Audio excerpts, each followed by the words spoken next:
sir. I'm Joseph Martin from Doordarshan. Sir, recently we find the presence of Chinese intelligence and also eavesdropping equipments, largely in the near the Sri Lankan waters. So, how you react to that, and how could you protect your assets, because they are trying to eavesdrop. They are already in the range of your jurisdiction. Yeah, Mr. Joseph, interesting question, of course. The Chinese intrusions into the Indian Ocean region are not uncommon.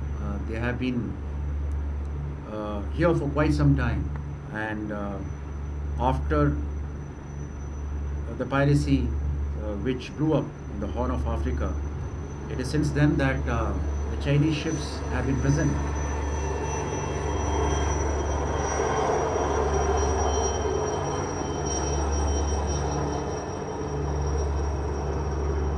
It is since then that the Chinese ships have been present in the Indian Ocean region. So I must assure you that we keep our areas of interest under surveillance throughout. And we do this, of course, by a variety of means, by our surveillance through space, by employing our maritime reconnaissance aircraft, by cooperation with the Coast Guard too, wherever the Coast Guard reaches with their aircraft, their ships, and our ships too. So I would say that these movements or the presence doesn't go unnoticed.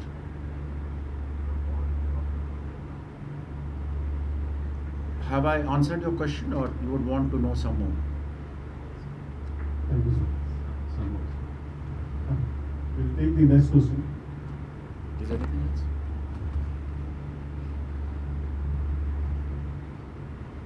Next question, please. Ashwin.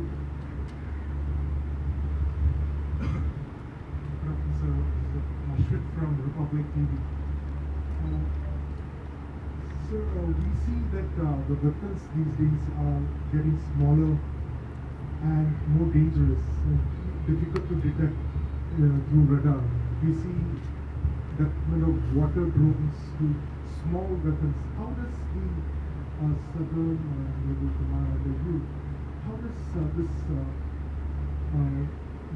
this threat is taken? Is it something to be worried about? How does the monitoring of such weapon systems being deployed in the ocean can be countered? Yeah, it's a very good question, Mr. Ashwin. You see,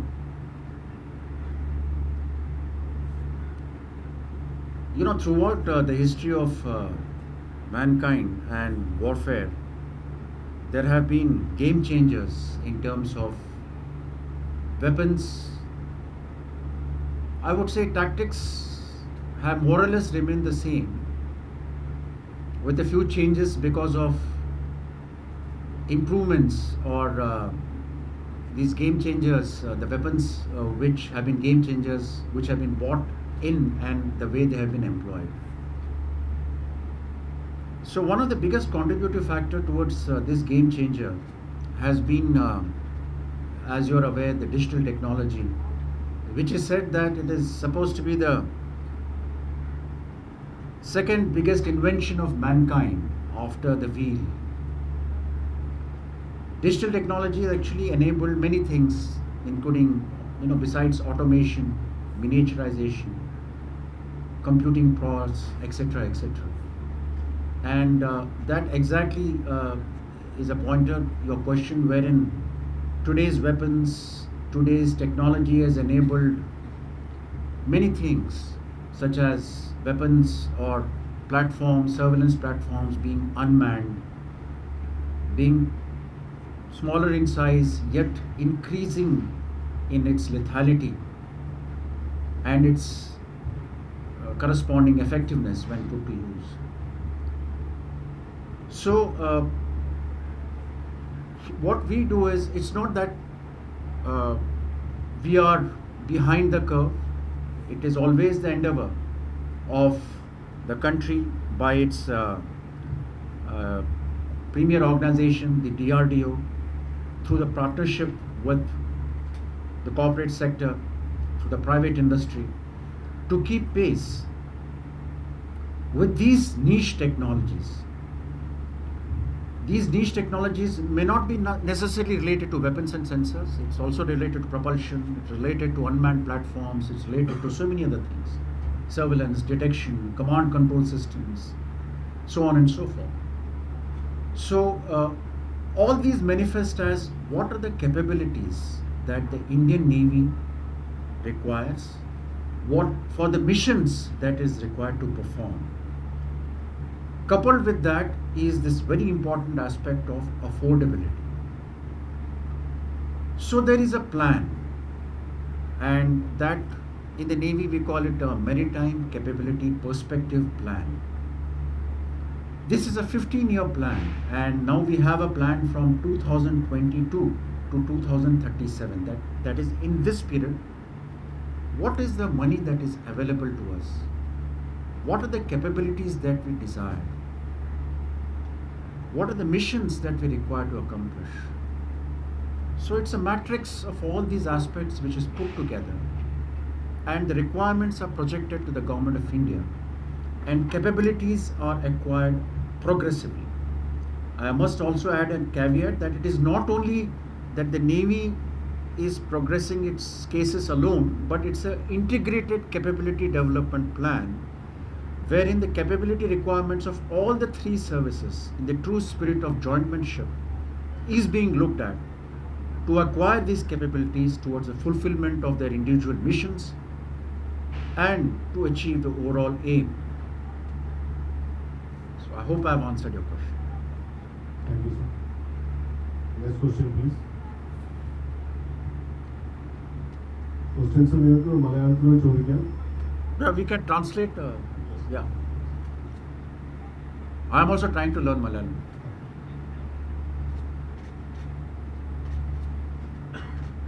Hello, sir. Ananthan here from the Times of India. Sorry, yeah, what's your good name? Ananthan here. Yes, from the yes, yes, Times of Mr. Nandan. How are you? I'm good, sir. How are you? Sir, my question is, you said that Agniveer, the first batch, is about to start their training on December 1st. So, I would like to know how being the training command, how essentially, is there any plan to update the syllabus of the Agniveer? Is there a plan for introducing any new syllabus with respect to the emerging technologies and other things? I just want to know the training aspect, more specifics about that. Yes, yes, definitely. See, but I mean, before Agniveer or no Agniveer, insofar as the headquarters mandate, Southern Naval Command, which is responsible for the training of all personnel in the Navy, we train people in time and just enough. Our main objective is to train people as they will fight, because they will fight as they are trained, and that is the motto of the Southern Naval Command.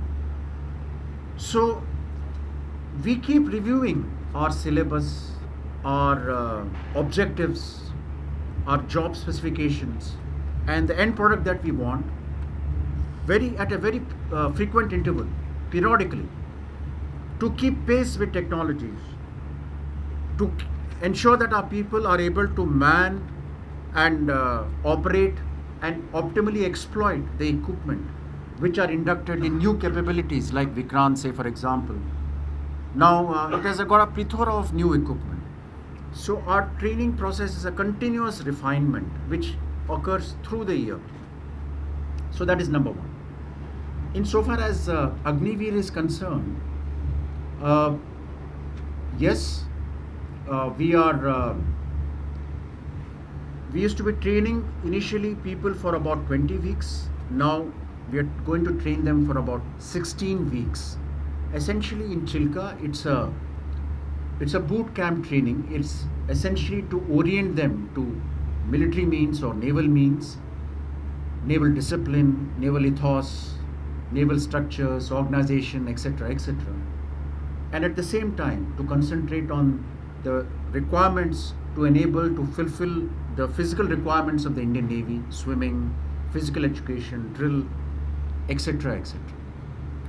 So once we got to know in the month of June of the fact that we'll be inducting close to about 3,000 Agniveers, that was the target which was given to us by 1st of December.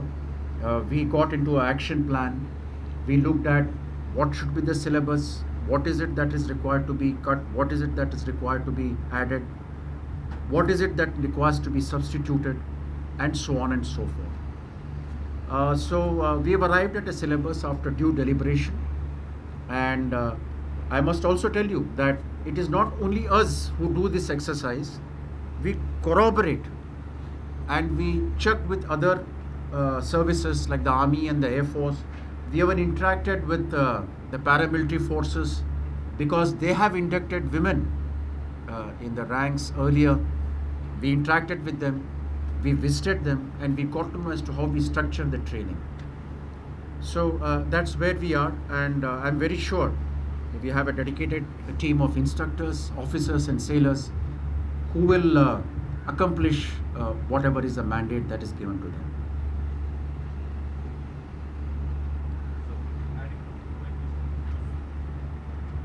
You said that it's only 16 weeks now. Yes. So 4 weeks, it's reduced, the time period has been reduced. Is there a particular reason for that? 20 weeks to 16 weeks?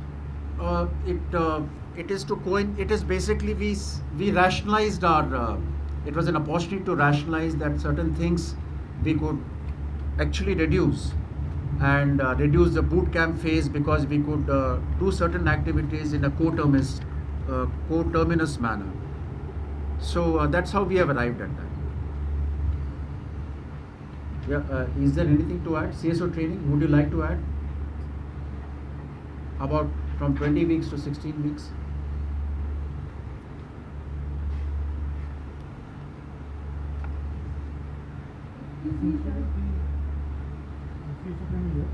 Essentially, the previous training, the initial engagement of sailor used to be 15 years.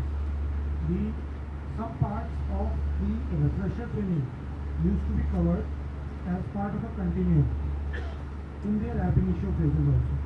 So while the rationalization was done, because as you know, 75% of the Agniveers will go to the civil street after the initial period of 4 years. So once the Agniveer re-enrolls as sailor, the 25%, that part has been added at that time. And that training is where the people who are going to stay for a longer period will be given them. Earlier, for the erstwhile sailor entry, that used to be part of the pre-rationalized period. Basically saying that, initially that when we did for 20 weeks, that was the time when our sailors used to be for 15 years. Now it is 16 weeks because our sailors we are looking at 4 years. So there's a little bit of rationalization that has taken place. So as I said, it's a continual process which we keep looking at. Yes, madam, I think some lady wanted to ask the question. Hi, sir. Madam, I can't see. Yes, madam.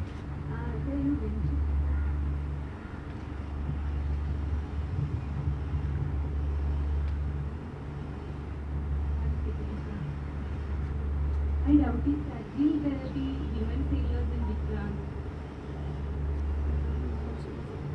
Yes, definitely. Not only in Vikrant, perhaps in more ships.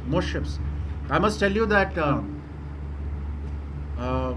we don't have the final figure as to how many women will be inducted. We'll come to know by tomorrow because this medical aspects are still, but they'll be close to about 160, 170 women who are going to be inducted, and the training is going to commence tomorrow.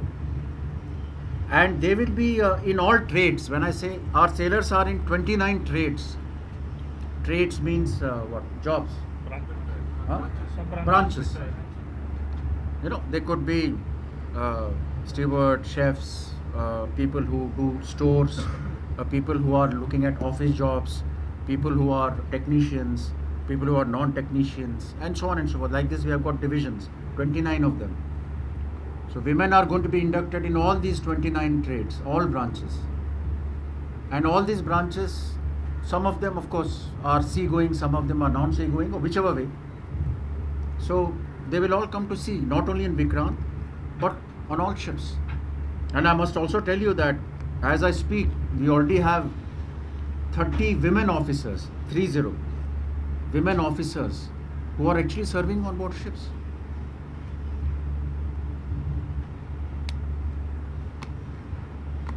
Next question, please. Can I add one? Yes, Can ma'am. I add one more?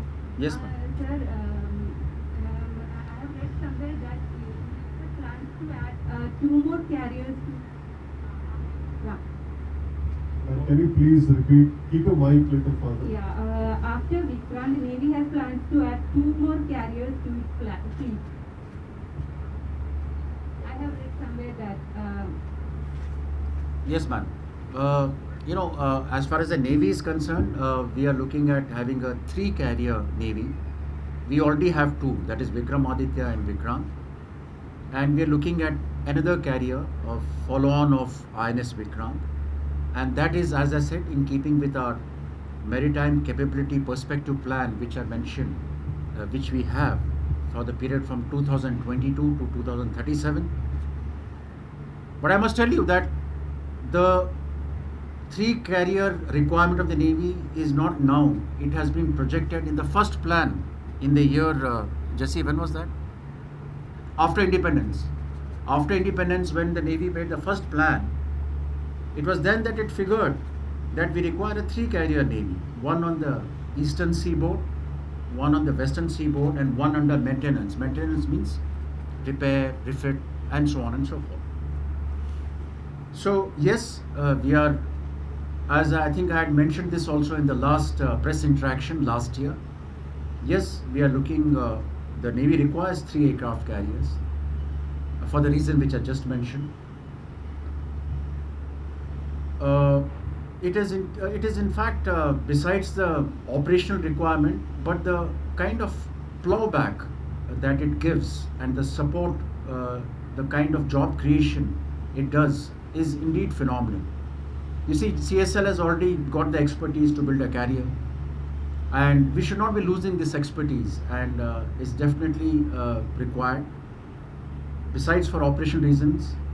And just to give an example, for Vikrant, the plowback effect is there was a direct employment for almost 2,000 personnel in CSL, and almost 12,500 people in the ancillary industry, that is the supporting industry.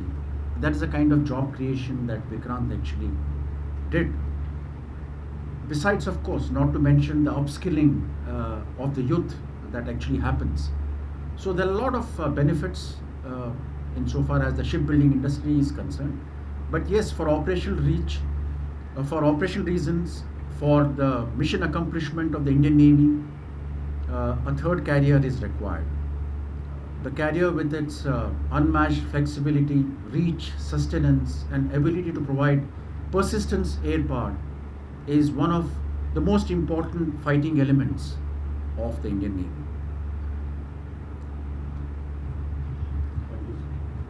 Next question. Yes, ma'am. So I'm Anup Balachandran from Asian News. Sorry. Yes. So to achieve the goal of self-reliance, 3 months back, Prime Minister Narendra Modi unveiled the Spring Challenges. Regarding the 100% indigenous maritime fulfillment, what are the challenges in front of Indian Navy? What is the roadmap in front? That's an interesting question. Would you like to take it on, CSO Tech or ASY? Sprint?